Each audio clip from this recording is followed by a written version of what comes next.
Share कयूं PP chairman Bilawal Bhutto Zardari चयो आहे त पाकिस्तान जूं औरतूं जेको बि करणु चाहिनि उहे करे सघनि थियूं। कायदे आज़म चयो हो त जेसिताईं औरतुनि जो किरदार न हूंदो को बि मुल्क तरक़ी नथो करे सघे। बिलावल भुट्टो ज़रदारी लियारी में सिंध पिंक फुटबॉल टूर्नामेंट जी इफ़्तिताही तक़रीब खे ख़िताब कंदे चयो त पूरे सूबे मां औरतूं स्पोर्ट्स लाइ मौजूद आहिनि। इहा वॾी कामयाबी आहे। बिलावल भुट्टो ज़रदारी जो चवणु हो त पंहिंजे नौजवाननि खे खेॾंदे ऐं तरक़ी कंदे ॾिसण थो चाहियां। सभु ॼाणनि था त मुल्क जो मुस्तक़बिल नौजवाननि जे हथनि में आहे। कुछ माण्हू हिन मुल्क खे इंतहा पसंदी तरफ़ धिकण चाहिनि था। उहे माण्हू असांजे नौजवाननि जो मुस्तक़बिल तबाह करणु चाहिनि था। अहम ख़बर नासमा सां शेयर कयूं पिया। पीपी चेयरमैन बिलावल भुट्टो ज़रदारी चयो आहे त पाकिस्तान जूं औरतूं जेको बि करणु चाहिनि उहे करे सघनि थियूं। कायदे आज़म चयो हो त जेसिताईं औरतुनि जो किरदार न हूंदो को बि मुल्क तरक़ी नथो करे सघे।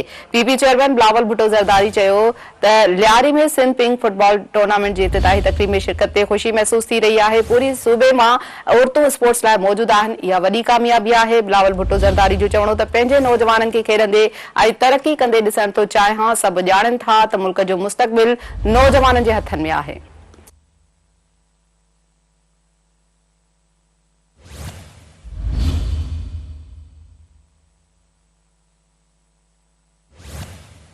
पीपी चेयरमैन बिलावल भुट्टो ज़रदारी तक़रीब खे ख़िताब कंदे चयो आहे त कुझु माण्हू हिन मुल्क खे इंतहा पसंदी तरफ़ धिकणु चाहिनि था। उहे माण्हू असांजे नौजवाननि जो मुस्तक़बिल तबाह करणु चाहिनि था।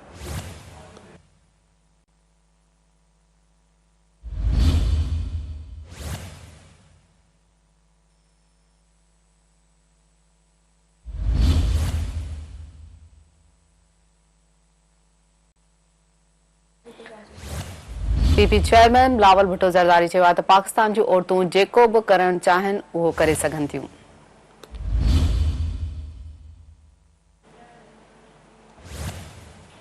कायदे आज़म चयो हो त जेसिताईं औरतुनि जो किरदार न हूंदो को बि मुल्क तरक़ी नथो करे सघे। बिलावल भुट्टो ज़रदारी लियारी में सिंध पिंक फुटबॉल टूर्नामेंट जी इफ़्तिताही तक़रीब खे ख़िताब कंदे चयो त पूरे सूबे मां औरतूं स्पोर्ट्स लाइ मौजूद आहिनि। इहा वॾी कामयाबी आहे।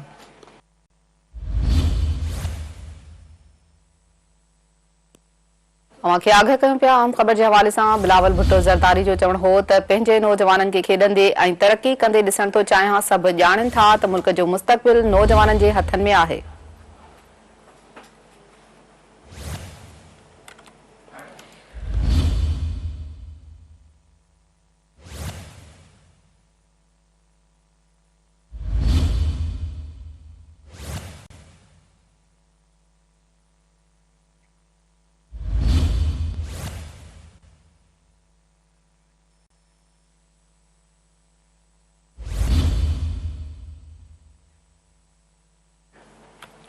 पीपी चेयरमैन बिलावल भुट्टो ज़रदारी अवांखे ॿुधाइनि पिया त तक़रीब खे ख़िताब कयो आहे लियारी फुटबॉल ग्राउंड में। हिन हवाले सां तफ़सील मालूम कंदासीं चीफ रिपोर्टर फयाज़ कुरैशी खां। जी फयाज़, छा चवणु आहे पीपी चेयरमैन जो वधीक? जी फयाज़ कुरैशी, अपडेट कजो, वधीक छा चवणु आहे पीपी चेयरमैन बिलावल भुट्टो ज़रदारी जो? अनिला, पाकिस्तान पीपल्स पार्टी चेयरमैन बिलावल भुट्टो ज़रदारी लियारी में इंटरनेशनल फुटबॉल स्टेडियम जो इफ्तिताब कयो आहे। उते पिंक बॉल जेका फुटबॉल चैंपियनशिप आहे जंहिंमें 16 टीमूं जेके हिसो वठी रहियूं आहिनि। त हुन जेका पिंक फुटबॉल चैंपियनशिप जो बि इफ्तिताह कयो आहे ऐं उते तक़रीब खे ख़िताब कयो आहे। बिलावल भुट्टो जो चवणु हुयो त हू नौजवाननि खे तरक़ी कंदो ॾिसण थो चाहे।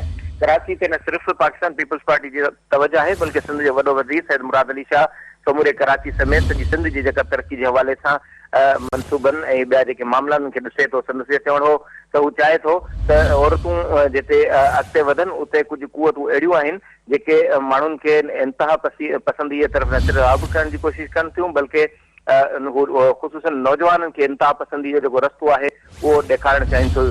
संदसि चवणु आहे त हू जिते हू चाहे थो त नौजवान तरक़ी कनि उते औरतूं जंहिं बि मैदान में अॻिते वधणु चाहींदियूं त उन्हनि खे उन सिर्फ़ु सपोर्ट कंदो बल्कि इहो तारीख़ गवाह आहे त औरत जेकॾहिं चाहे त हू 2 दफ़ा वज़ारत उज़मा जो जेको मनसब आहे उहो बि संभाले सघे थो। त मोहतरमा शेख बेनज़ीर भुट्टो जो इहो विज़न हुयो त औरतुनि खे न सिर्फ़ु अॻिते पाण सां गॾु खणी हलणो आहे बल्कि जेका सियासी इंतहा पसंदी नौजवाननि खे जेका मुस्तक़बिल खे तबाह करे रही आहे उनखे रोकणो आहे। मसला ज़रूरु आहिनि, बहितरी जी गुंजाइश बि आहे ऐं हिन हवाले सां न सिर्फ़ क़दम खणी रहिया आहिनि बल्कि जेका राम दीन वारो जेको तसलसल आहे उन में संदसि जेको किरदारु आहे उहो सभ खां वधीक हूंदो ऐं लियारी में अहिड़े क़िस्म जो जेको आलमी सतह जो जेको ग्राउंड आहे उहो जोड़े उन्हनि सिलसिले में न सिर्फ़ पंहिंजी कोशिशुनि खे साराहियो बल्कि सॼी सिंध में नौजवाननि जे हवाले सां यूथ सेंटर क़ाइमु पिया था कया वञनि। अहिड़ी तरह सां सिंध जूं जेको औरतूं आहिनि उहे आलमी मुक़ाबलनि में सघारी जेको किरदारु अदा करण जे हवाले सां पंहिंजो किरदारु अदा करे सघनि थियूं। त औरतुनि खे अॻिते आणण जे हवाले सां ख़ासि तौर ते नौजवाननि खे अॻिते वठी वञण जे हवाले सां पीपल्स पार्टी न सिर्फ़ पंहिंजो किरदारु अदा कयो आहे बल्कि हिन सिलसिले में पंहिंजो किरदारु जेको अदा कंदी रहंदी। उन कराची जे हवाले सां ज़िक्र कंदे चयो त पाकिस्तान पीपल्स पार्टी कराची ते मुकमल तवजा ॾेई रही आहे ऐं पहिरियों दफ़ो आहे तारीख़ में जो हिकिड़ो जियालो जेको कराची जो न सिर्फ़ मेयर थियो आहे बल्कि पाकिस्तान पीपल्स पार्टी शहर जी ख़िदमत कई आहे ऐं ख़िदमत जो सिलसिलो जेको आहे उहो जारी रहंदो। जी वॾी महिरबानी फयाज़ कुरैशी तफ़सील ॾियण जे लाइ।